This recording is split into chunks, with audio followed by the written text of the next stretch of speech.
একটি নির্জন গ্রাম, যেখানে ছড়িয়ে ছিটিয়ে পড়ে আছে অর্ধশত ঘরবাড়ি। ঘরের ভেতরে এখনও পড়ে আছে পুরানো আসবাবপত্র, জানালার পাশে ঝুলে থাকা বিবর্ণ পর্দা, রান্নাঘরের কোণে পড়ে থাকা হাঁড়ি পাতিল আর ধুলো জমা কিছু কাপড়চোপড়। চলাচলের রাস্তাগুলো ঘাসে ঢেকে গেছে, যেন বহু বছর ধরে মানুষের পায়ের শব্দ সেখানে পৌঁছয়নি। চারপাশে প্রকৃতির অপরূপ সৌন্দর্য, পাহাড়, সবুজ বন আর নীরব বাতাস। তবু এই গ্রামে নেই কোনো প্রাণের স্পন্দন। প্রশ্ন জাগে, এত সুন্দর একটি গ্রাম, এত মনোমুগ্ধকর পরিবেশ ছেড়ে মানুষ কেন চলে গেল? এই গ্রামটি কোনো যুদ্ধের ধ্বংসযজ্ঞের শিকার নয় কোনো ভৌতিক অভিশাপের ফল। এখানে নেই হঠাৎ করে পালিয়ে যাওয়ার কোনো রহস্যময় গল্প, বরং এর পেছনের কারণ ছিল খুবই বাস্তব, খুবই মানবিক: অর্থনৈতিক টানাপোড়েন আর উন্নত জীবনের আকাঙ্ক্ষা। 1970-এর দশকের শেষ ভাগ এবং 1980-র দশকের শুরুতে গ্রামের মানুষ ধীরে ধীরে এই পাহাড়ি জনপদ ছেড়ে যেতে শুরু করে।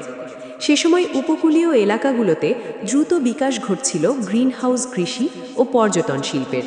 সমতল ভূমি, সমুদ্র ঘেঁষা অঞ্চল আর নতুন কর্মসংস্থানের হাতছানি মানুষকে টেনে নিয়ে যায় পাহাড়ের নিচে। ভালো আয়, সহজ জীবন আর ভবিষ্যতের নিরাপত্তার আশায় তারা একে একে এই গ্রাম ছেড়ে চলে যায়। বাড়ির ভেতরে পড়ে থাকা জিনিসপত্র দেখে প্রথমে মনে হতে পারে যেন মানুষগুলো হঠাৎ করেই তাড়াহুড়ো করে পালিয়ে গেছে, কিন্তু বাস্তবতা আরও নীরব, আরও বেদনাদায়ক।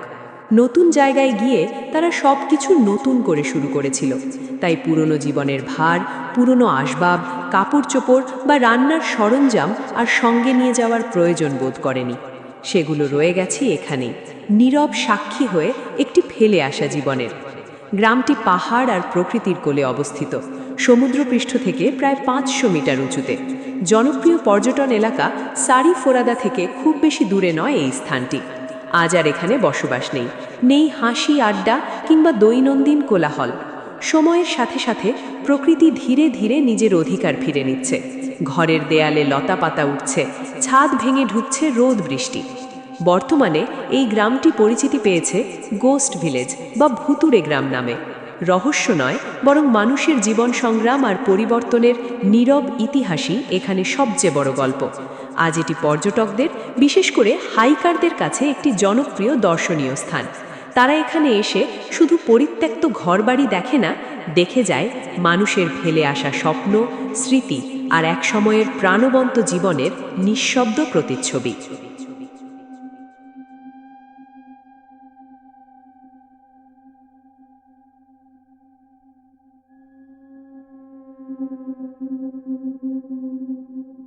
Got so much motherfucking time on right now.